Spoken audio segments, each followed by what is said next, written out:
এবং শিশু হত্যা সংঘটিত হয়েছিল। এভাবে আপনারা জানেন আমাদের ক্যাম্পাসগুলোতে ছাত্রলীগের সন্ত্রাসীরা আমাদের উপর নেককার হত্যাকাণ্ড চালিয়েছিল। আগ্রাসনের বিরুদ্ধে, আধিপত্যবাদের বিরুদ্ধে কথা বলতে গিয়ে বুয়েটের মেধাবী শিক্ষার্থী আমাদের ভাই আবরার পাল শহীদ হয়েছে। এইভাবে গত 16 বছরে আমাদের নেতৃবৃন্দকে আধিপত্যবাদের বিরুদ্ধে কথা বলার কারণে, আগ্রাসনের বিরুদ্ধে কথা বলার কারণে শহীদ করা হয়েছে।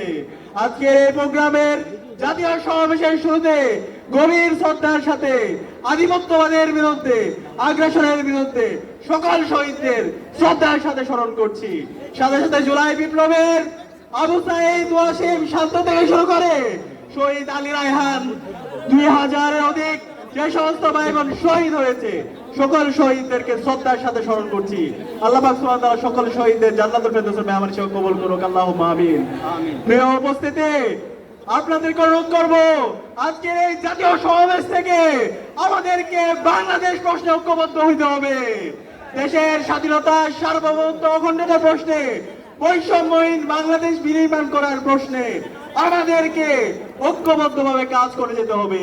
সেই লক্ষ্যে আজকে বাংলাদেশ জামাত ইসলামী যে 7 দফা আমাদের সামনে নিয়ে এসেছে, সেই 7 দফা বাস্তবায়ন না হওয়ার আগ পর্যন্ত আমাদেরকে আরেকটি বিপ্লবের ডাক দিতে হবে। আমরা কি প্রস্তুত আছি? আগামীর বাংলাদেশ হবে ইনসাফের বাংলাদেশ।